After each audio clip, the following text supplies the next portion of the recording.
In 3, 2, 1, here is Megan Elizabeth Morris. Hello, hello, hello. Does that mean, I wonder, that Ryan can be heard on the live broadcast even when he's not visible? It seems to be suggesting, Ryan, say some more things. Hello, Megan Elizabeth Morris from www.intuitivepublicradio.network/subscribe. Everyone subscribe now. Yes, I am here in the studio in the background. I'll put myself here a little bit. Hi. Hello, everyone. Awesome. We are having a lot of fun discovering the amazing functions of StreamYard, which has worked really, really well for us. I have faint memories of 2020 when we started using StreamYard, and I'm looking for one of these. Here it is. That's what I want. It was so difficult to do that then that I barely have any memory of it. We can look at the public recordings, we can remember things about what we broadcast, but it was quite difficult. There are some machines happening out there. And now that we're doing this since, I guess, the 19th, we started doing the Intuitive Public TV Simultistreams again. We did a previous raft of them, but I don't know when that was because my sense of time is in interesting places. But, it works very, very well. And Ryan has been able to just jump in here and start innovating with me. And so, do you want to say something about what it's been like for you to discover the beginnings of this process over here? Well, there's been very much a simpatico with the kinds of things, Megan, that you're doing and the kinds of things that I've been doing independently. And we've just our paths crossed in a couple of different ways. And this resonance has happened. I was participating in the comments of your live stream to just kind of test that, see what's happening. You came on to a stream that I had a while back, and we had just a fun little jam. And it has been for me, a very integrative and calming experience to have someone that I vibe with in this space, and to be able to be a fresh set of eyes to what you're doing in the public radio network, and just again sense and feel into what you're doing, and just support you and those who you might have in your universe as much as I can.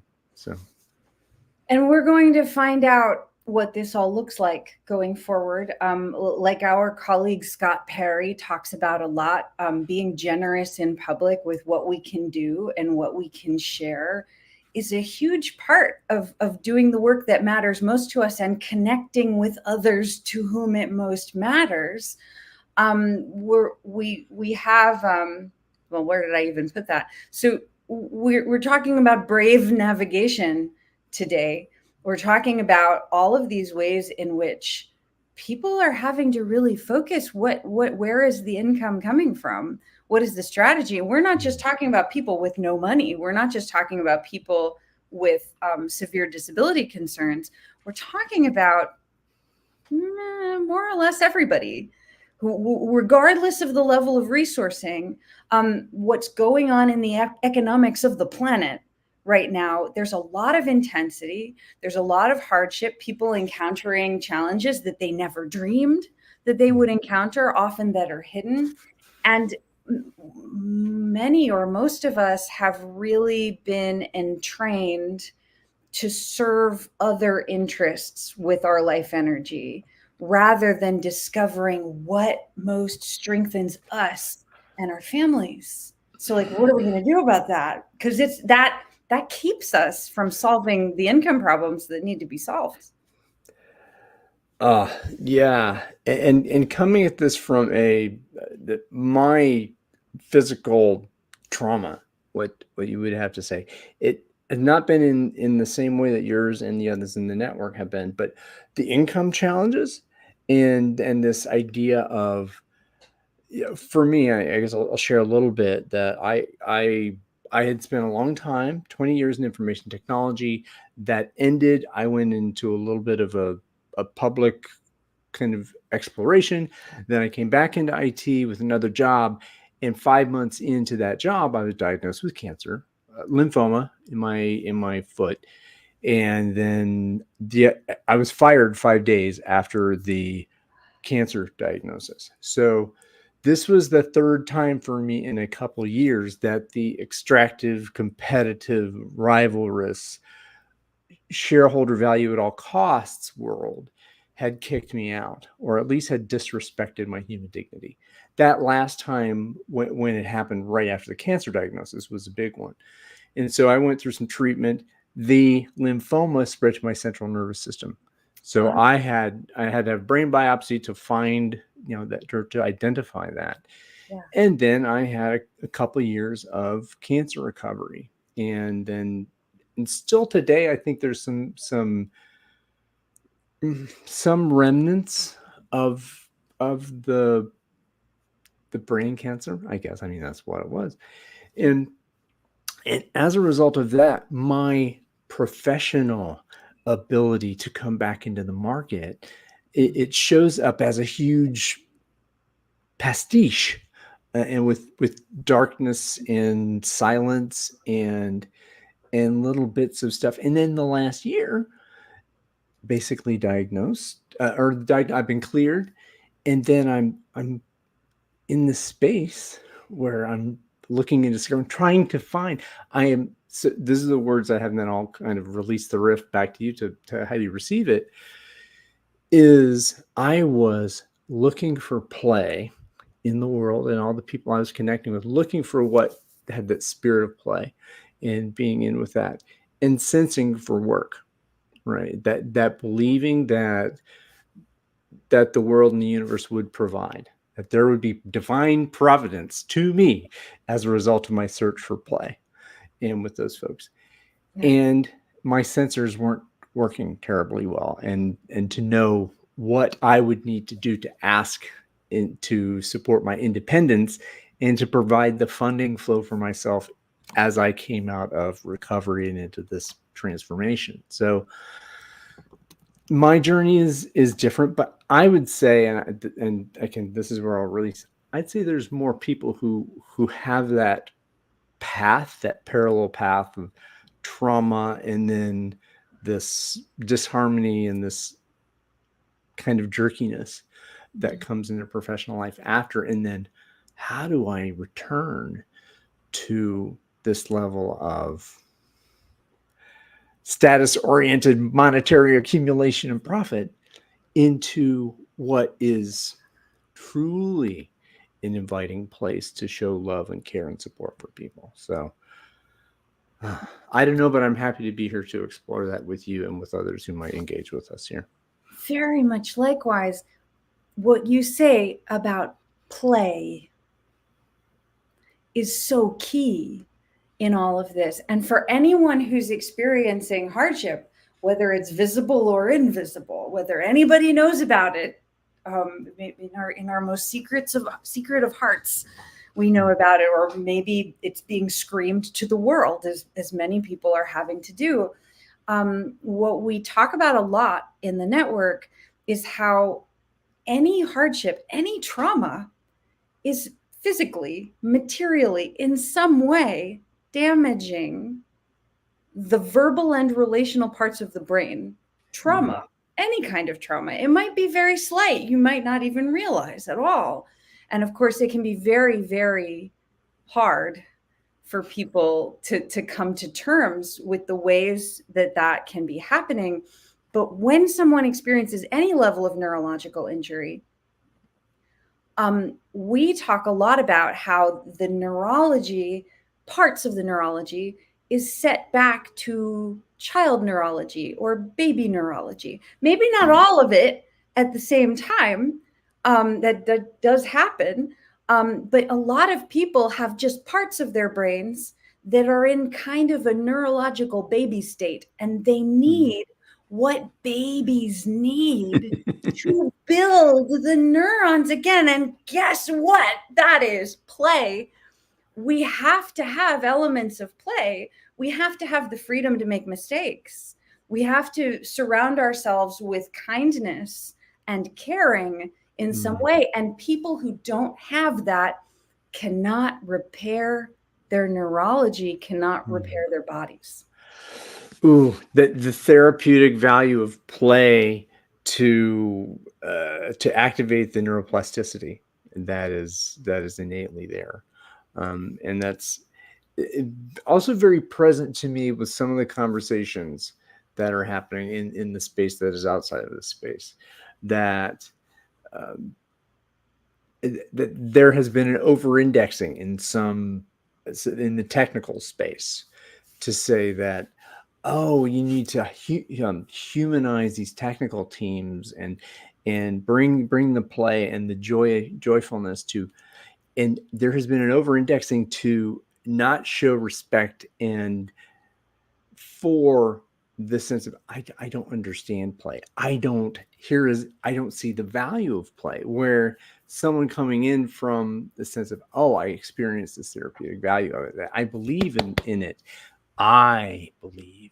And then you're flipping that, you as in the me coming into there, or some who's an enlightened kind of player to come in, and there's an imposition upon the people who we're trying to help, in this sense of harming, just so inflicting your help upon people. and and this is, there's, again, I don't want to go too much into my space from here, but it is so evident from your experience and the energy you bring that there's this belief that play is life affirming, and that playfulness is healing, and that because there is real trauma, and that the reality of that trauma being here with you, that there's such a deep release psychologically and spiritually, that, right, for you as an individual, and which is and it's alluring to want to take that joy and that sense of liberation and peace to others. And It is. Yeah. And well, I mean, whatever ways we can offer it where it it can be accepted at the level that the person feels right about it. People have been extensively, multi-generationally traumatized away from considering play to be a safe modality. And that's really serious. A lot of people cannot integrate it very much very fast. They've got to take it in really, really small increments. And when we realize that, we have a much more effective frame for all the structures out there, traditional business structures, really wonderful resources that have been created in the world, that can be very rigid, can be inflexible in ways that can be very problematic. And yet there has been a lot of value produced in that way, truly, but it has been produced essentially by people who have been cut off from the value of play and could not access that resource, and what it means for someone to come to a point in their life and work where they realize, if I don't connect with this, I'm going to die, or I'm going to commit suicide, or I'm going to, like, these things that people experience, or like, there's no way that I can show up in the world anymore if I can't find my sense of play and my sense of creativity. For me, I've been so lucky to be connected with creativity and play and freedom of expression in so many ways my whole life. But even I, because of the kinds of violence I experienced, I had long periods of time where I couldn't find any of that in myself at all. And I had extended experiences of wondering if I would ever get it back, and what would my life even be like without it. It's certainly one thing if you can work in a business context and you feel successful in other ways, and you're cut off from play, which may or may not be a good experience for someone. It's a distraction. It's a distraction. Yeah. Would you say more about, please say more. Well, the distraction of, oh, I'm at work, so I'm okay because I I am I'm good at the game I have been playing, right? And I'm good. That sense of self-efficacy that you have when you're playing a game that you have mastery in, that you understand the goals of the game, you understand the rules, you understand how progress is measured, Yeah. that sense of control and progress. And if other people are doing it, there is a sense of belonging to that. Right. That's And really that, important. yeah, and you're getting this sense of, oh, if I as a person, as a human being, I value affiliation, I'm affiliating with people who are playing the game well. And as a side effect, that, well, to raise your status in the game, there's a sense of, oh, I have to be dominating others. And that's where that tension happens Mhm. between, and that domination, that, to me, in my mind, that is a evil core harm to humanity, that power over others, Yeah. in that sense, it kills that spirit of play. And like, uh, you know, Yeah. yeah, I'm okay with this distraction of playing game A here, in that my desire is really to play the different game, the game B that's there, and Yeah. which has a different goal, different set of rules, and a different set. I mean, again, all these memes about game A is this finite game, and you're distracted from the infinite game by playing the finite game of that. So that's what I mean by the distraction. That there's this inner need to be playing the game just for the joy of playing, and then there's the distraction of playing a game that feels good to win and for others to lose. Ooh. And to feel like one is also secretly losing in some way, but not understanding like how exactly is that happening. One of the things that we've done a lot of, so one of the things I wanted to bring is, you not just game A, but game B and game C and game D and game E and all of the alphabet and beyond the alphabet, all of these diverse games that can be brought in and emerge from one's experience. When we start playing, we have we have a bunch of game platforms. We have Intuitive Game on Telegram Messenger where we're coordinating some of this, but also what we've been taught in the modern world about economics and about how to participate in business, how to be successful. A lot of those modalities actually can work very well if we make necessary adjustments. So one of the things we've been talking about is where Scott Perry had and I don't know where this post is exactly, but I'll put his link up here. There we go. He has a post that specifically talks about progressive overload. If you want to Mm. get better at something, then you do as much as you did yesterday and a little more. And then you Mm-hmm. do as much as you did yesterday and a little more. And we're in a world where people are pushing themselves to do what they feel they have to do. And it's Mm-hmm. very confusing about why they're doing those things or if there's another option. And so when we're thinking about that kind of progressive overload, where are we bringing in the each slight precise progressive overload that is most worth the deepening of regenerative vitality, the expansion of intuitive strength for each of us? Where is our choicefulness in it? We have a lot of phrases that we use. Where do you build somatic wealth?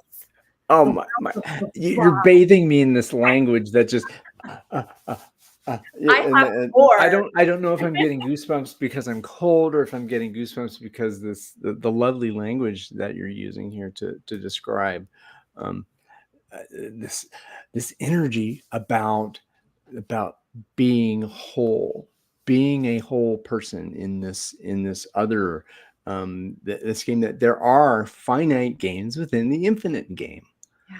right? And they're nested finite games within that, so. Wow, I'm almost hesitant to allow you to say which one of those things am I most curious about of the language that you've just kind of thrown at me. Um, yes, the game James Carse. Yes, I was that. What a wonderful book! What a My wonderful, and his father language is introduced amazing. me. My father introduced me to Finite and Infinite Games by James Carse when I was quite young, and so it's been in my world, like in my family, in my world for such a long time. So it was really exciting when, like, just in the last 6 months or something like that, it started coming up a lot in Purple Space. And now we're talking about it more here, so I really love that.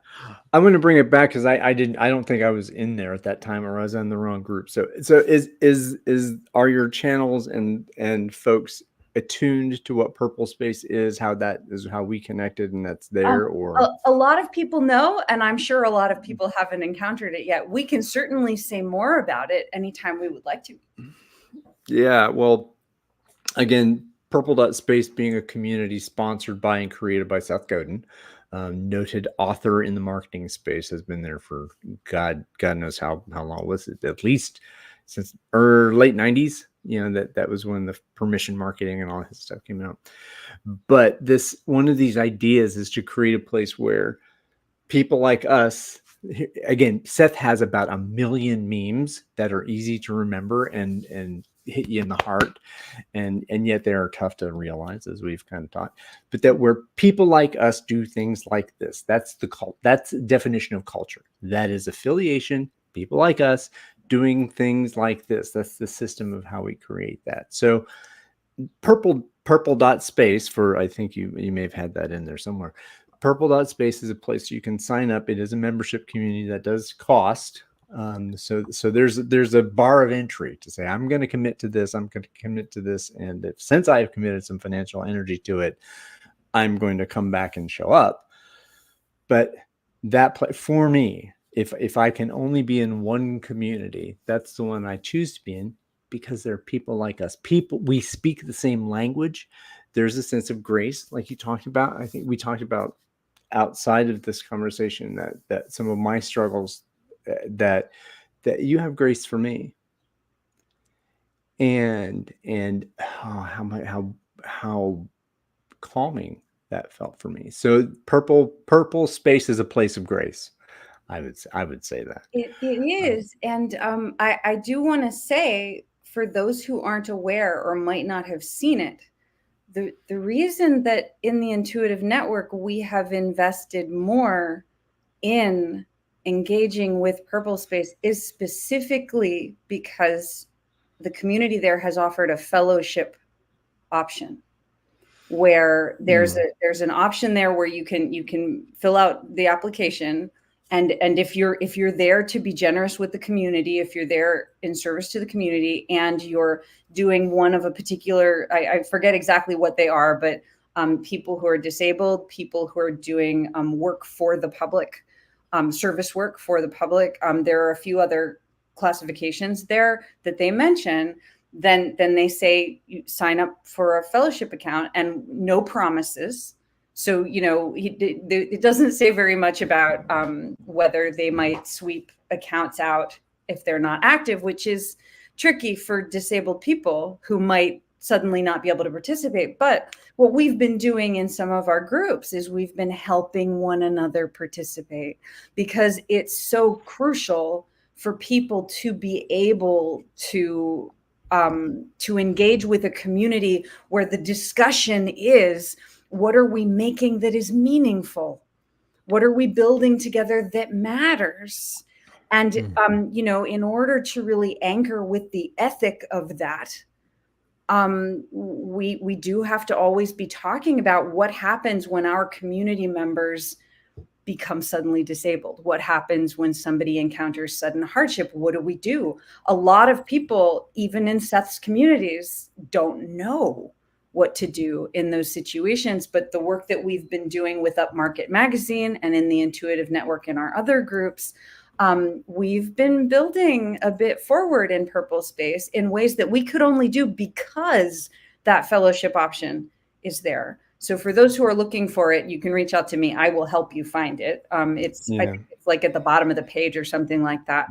And of course, we're really grateful that people are financially supporting Purple Space so that it can continue to exist. That's really, really important. Yeah, go to the website, purple.space, check it out and see if, based on what we're saying and what you might see that it would be helpful for you. So,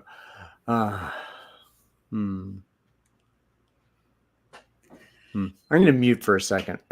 I can hang out. I'm going to let you riff for a little bit. I riff.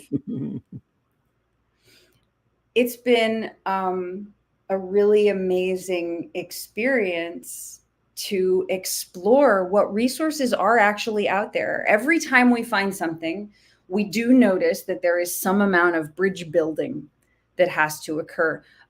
Communities everywhere are missing information about how to be connective with all of their community members, because typically in the world we're in right now, those who are most severely affected, those who lose the ability to communicate in certain ways, they go missing.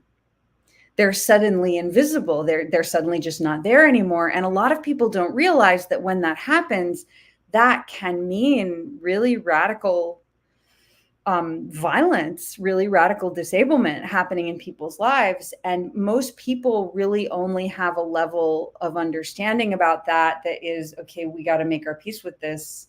We don't know what to do. We can't extend our own resources in a way that would bring harm to us. That's not our bailiwick. We don't know what to do about that.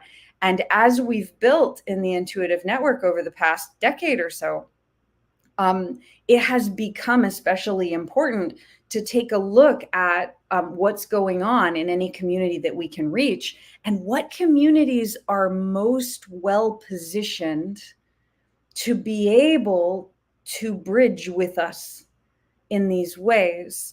Heart of Business, I'll put up here again. Mark Silver, heartofbusiness.com is a really, really wonderful resource.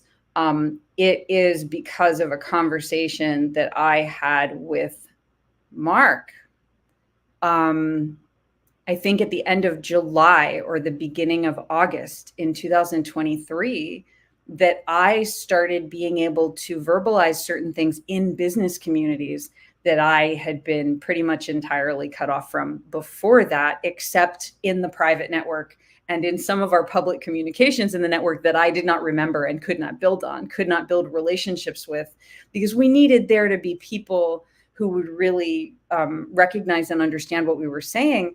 And Mark was a key person who originally really was present with me in a moment where it was very difficult for me to communicate. And because of the way that he was present in that conversation, because he showed me respect in ways that most others at that point had not, I was able to start connecting my neurology for business languaging, for relationship building, and then build forward in ways that I and Jim, our colleague, James O'Brien, I would like to put his link up here too. And let's see if I can find it really easily. It is because of Father Jim that I was able to build towards talking with Mark and was able to build towards being part of Purple Space when otherwise I had experienced so much neurological injury, especially in the context of business languaging, of professional relationship building, that I couldn't figure out how to engage. I needed the relational kindness and consistency, the social contact, to help me gradually do that. And so I will add Jim's post that we made, because he passed in December, and he was really, really key to the efforts that we have moved forward over, I mean, over the past year especially, but for many years. And you know, we're talking about these three key elements among others, but what they have in common is that people are listening to one another and interested in one another and wanting to know what's actually going on with one another, and asking, what solutions can we co-create here? Yes, it's an impossible situation. Yes, it's very scary. Yes, it's the hardest stuff. Maybe it's completely unprecedented. We've never heard of anyone solving this problem before. But when we come together, and I really learned this as part of Seth's communities when I was part of tribes way back when we come together, we can accomplish things that we never would have imagined accomplishing without one another. It is magic. So gosh, we can do it. We just keep practicing it. Practicing doing it so we can help others do it, right? Yeah. And help those whose neurology has been totally cut off from even remembering that that's an option. People get turned into robots, dude. I'm not euphemizing. It's serious. What people are experiencing. It can be funny and it can be not funny. Well, I think there's an expectation that robotic, again, the idea, and this is one of my ideological priors, the idea of individual performance, that each of us are in the Western educational system and in the way we navigate through life and have navigated through life since the days of Taylor and Ford and what has happened since, that doing well on the test and being measured individually as that, regardless of who else may have helped in that or who else you may have helped in that.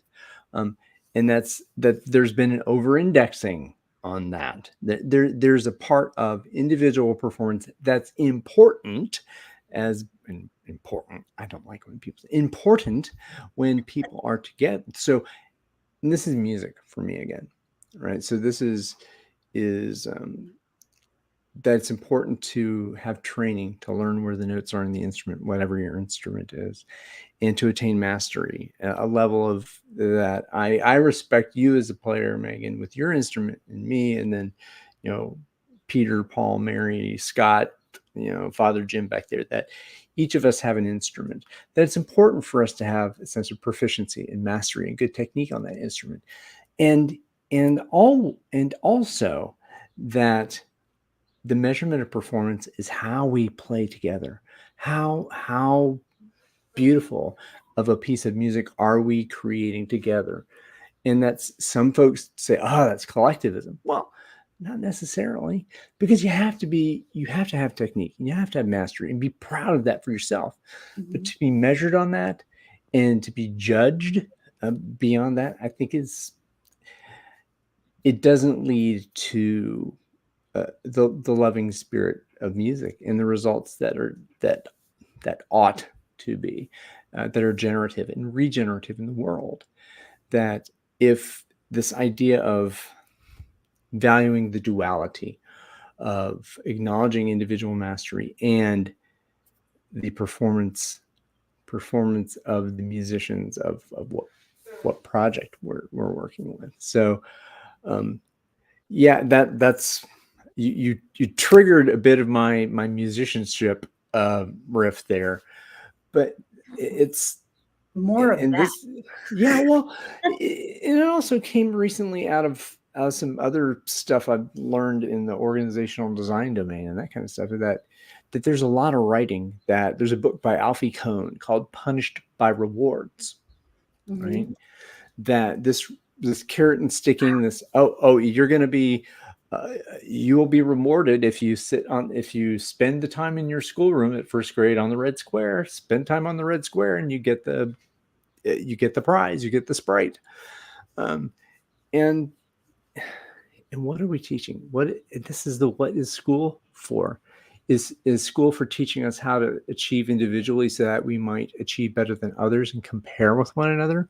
Mhm. Or is the idea of education that we are better together, and when we are together with each other and for each other and for others, that's, the rising tide raises all boats. I mean, this is how could that even be challenged as a common good, you know?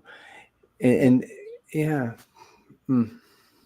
Yeah, I mean, I would sit here and listen to you talk about this for much longer than even the time that we have today. It's our most important subject. I grabbed the link to, actually, me putting this on the screen won't work, but I could at least put it in the chat. It's not on the Substack yet. So I wrote out a calling improvisational instrumentalists like ad, right?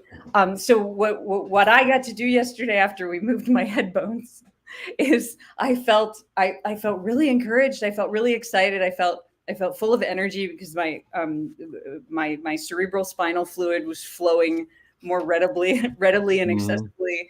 And I was like, actually, like, I've got some more function here. I didn't expect this. And so what my mother and I did was we found a few music stores to visit. It was so cool. And we ended up in conversations with some of the people there about the ways that we're looking for collaborative musicians. And since this is such a good subject for us to spend as much time on as we want to, I'm going to read this. I put the LinkedIn link there, and it will go up on the Substack. This is what I wrote. Calling improvisational instrumentalists.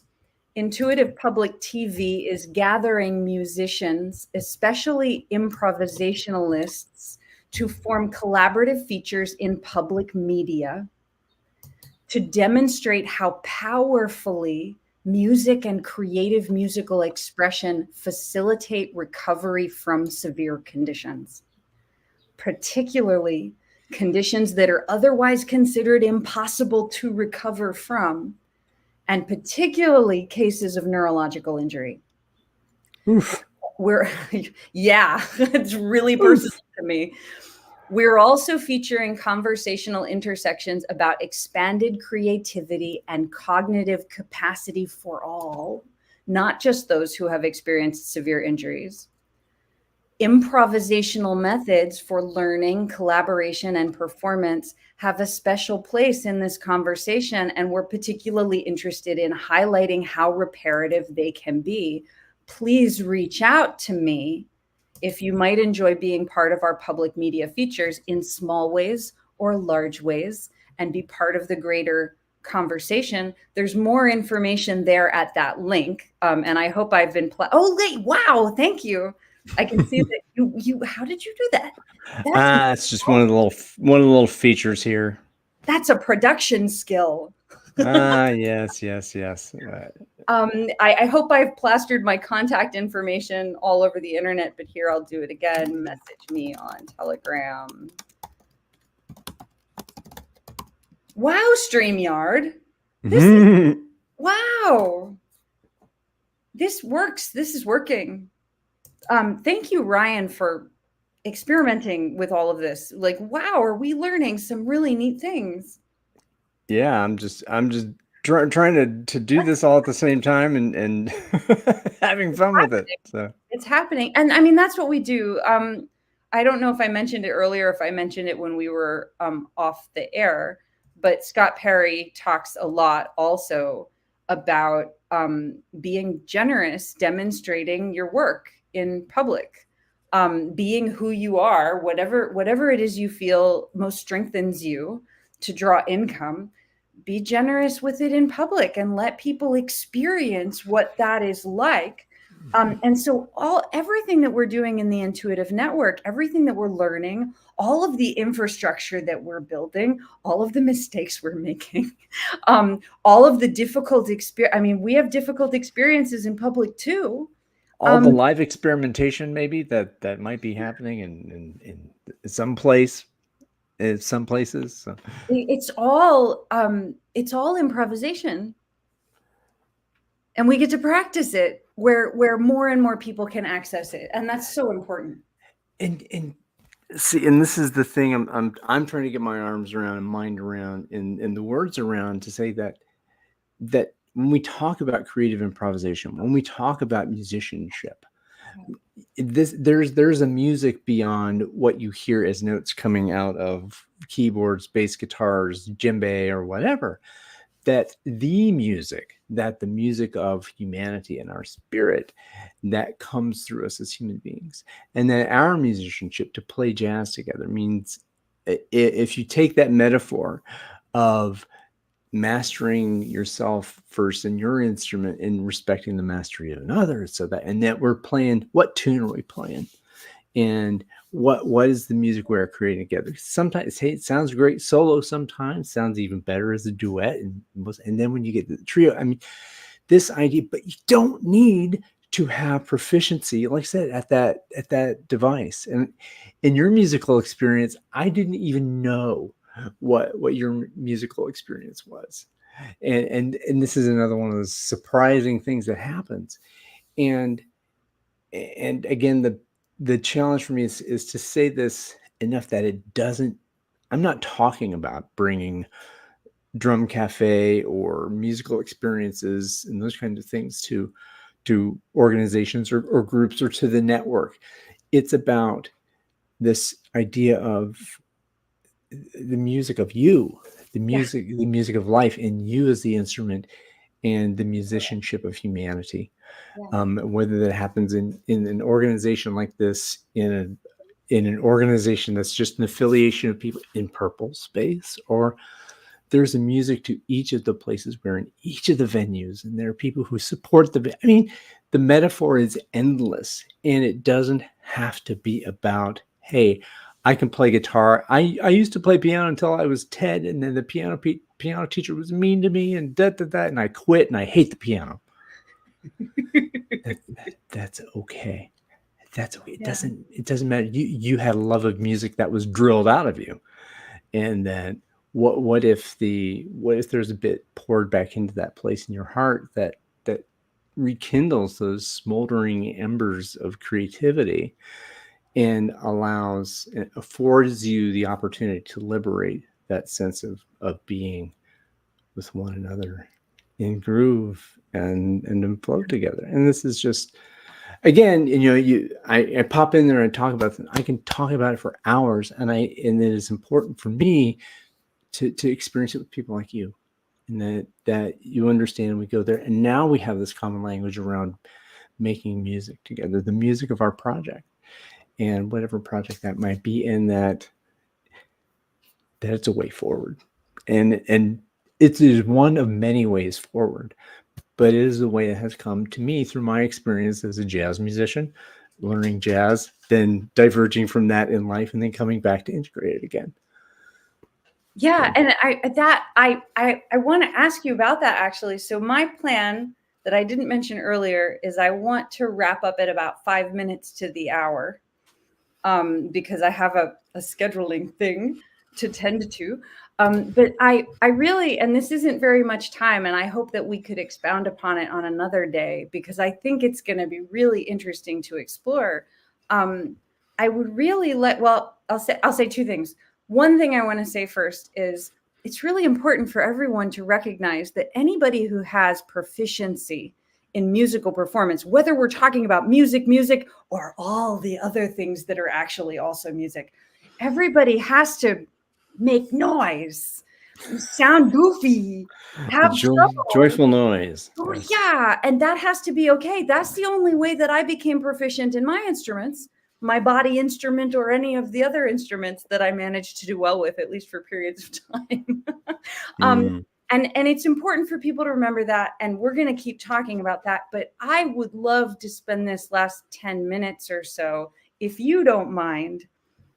I would love to hear more about your history with music and what has been the bridge to your other work, because you do a lot of other kinds of work that people wouldn't necessarily think of as musical, but you also have a musical background.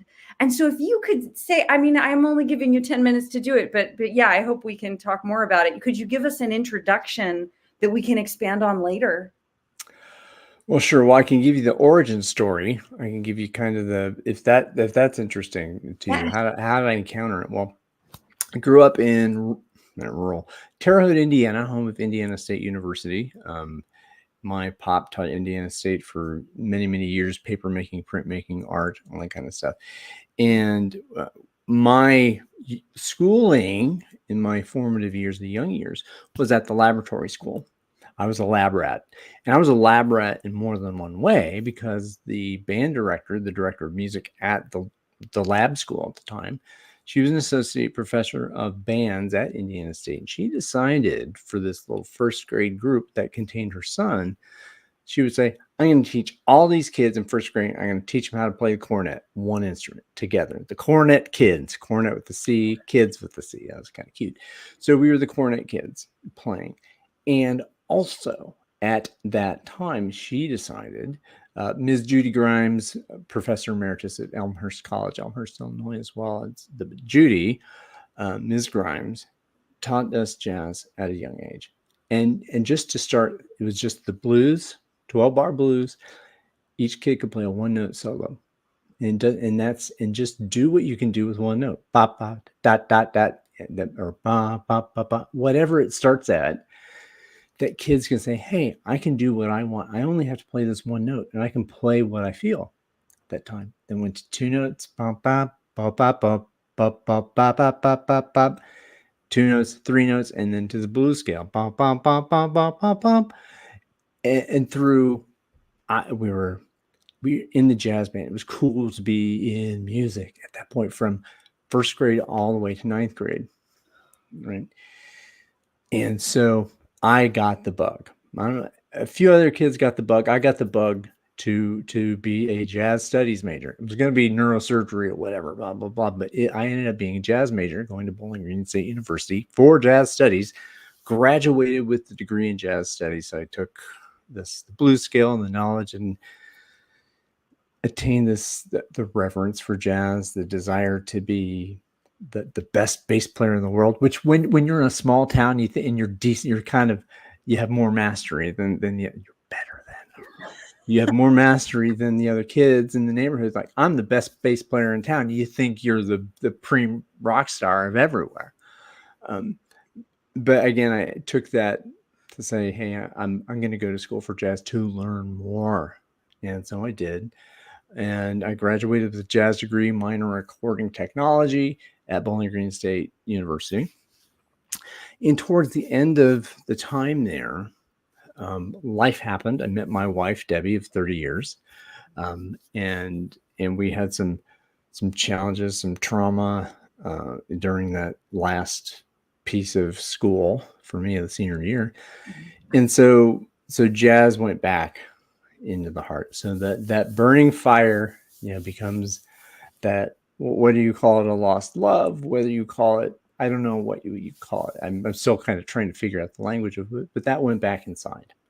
And it went inside for, and it was always there, but it didn't really come out until a few years ago. I think maybe even 5 years ago. I said, okay, this is in me. This is me. This is not going to go away. I've listened to this music. I get this music.